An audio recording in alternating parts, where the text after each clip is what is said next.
সুপ্রিয় দর্শক, আসসালামু আলাইকুম। আমার চ্যানেলে নতুন আরেকটি রেসিপি দেখার জন্য আপনাদের সবাইকে আমন্ত্রণ জানিয়ে শুরু করছি আমার আজকের রেসিপি। আজকে আমি আপনাদের সাথে শেয়ার করব খুবই মজার, নরম, তুলতুলে মালাই চপ রেসিপি।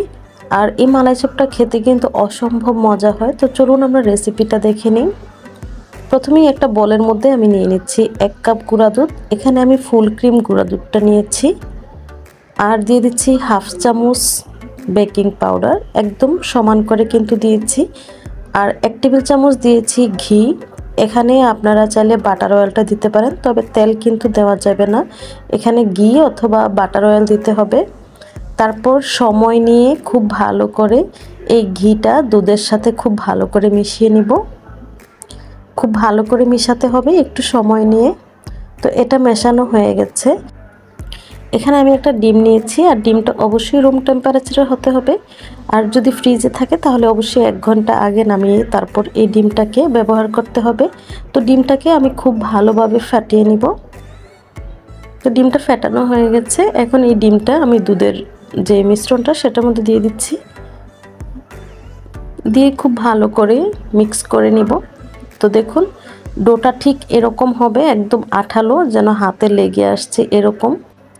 আর ডোটা যদি আপনাদের কাছে ড্রাই মনে হয় তাহলে আরেকটু ডিম অথবা দুধ দিয়ে দিতে পারেন। তো ডোটা অবশ্যই এরকম নরম হতে হবে। এখন এই ডোটাকে আমি 10 মিনিটের জন্য রেস্টে রেখে দিচ্ছি। 10 মিনিট পর দেখুন ডোটা কিন্তু একদম একটু ড্রাই হয়ে গেছে, এখন আর হাতে লেগে আসছে না। তো হাতে আমি একটু ঘি মেখে তারপর এই চপগুলো বানিয়ে নিব। তো আমি একটু ডো নিয়ে তারপর গোল করে হাতে একটু চাপ দিয়ে চ্যাপটা করে নেব।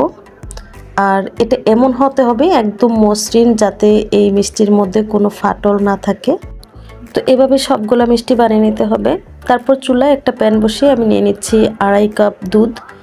এখানে আমি গরুর দুধ নিয়েছি, একদম ফুল ক্রিম। তো 2.5 কাপ দুধ দিয়েছি, আর পানি দিয়ে দিচ্ছি 1 কাপ।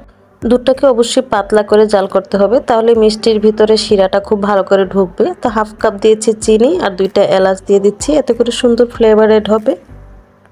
তারপর নেড়ে চেড়ে একটা বলক তুলে নিব। যখনই দুধের মধ্যে একটা বলক চলে আসবে তখনই মিষ্টিগুলো দিয়ে দিব।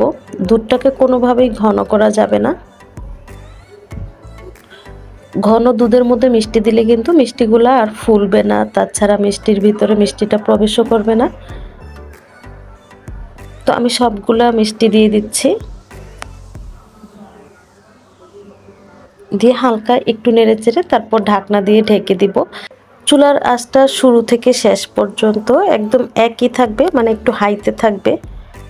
আর ঢাকনাটা উঠানো যাবে না। যখনই দুধটা পরে যেতে চাইবে তখন একটু ভাপটা সরিয়ে দিলেই হবে, আর হাত দিয়ে পাতিলটা একটু ধুলিয়ে দিলেই হবে। তো আমি এইভাবে 10 মিনিট এই মিষ্টিগুলো রান্না করেছি। এ পর্যায়ে দেখুন মিষ্টিগুলো কিন্তু ফুলে একদম ডাবল হয়ে গেছে। তো এভাবে আমি 20 মিনিটের মতো মিষ্টিগুলো রান্না করেছি। তো একটা মিষ্টি আমি আপনাদেরকে দেখাচ্ছি, দেখুন এটা ফুলে কতটা বড় হয়ে গেছে। এটা কিন্তু একদম নরম, সফট, তুলতুলে। তো এই মিষ্টিগুলো আমি এখন নামিয়ে একটা প্লেটে নিয়ে নিচ্ছি।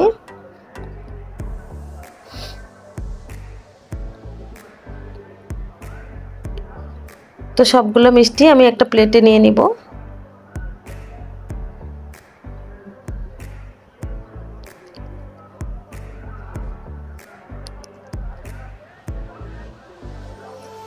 ব্যাস নিয়ে নিয়েছি। এখন এই দুধটাকে জাল করে ঘন করে মালাই তৈরি করব।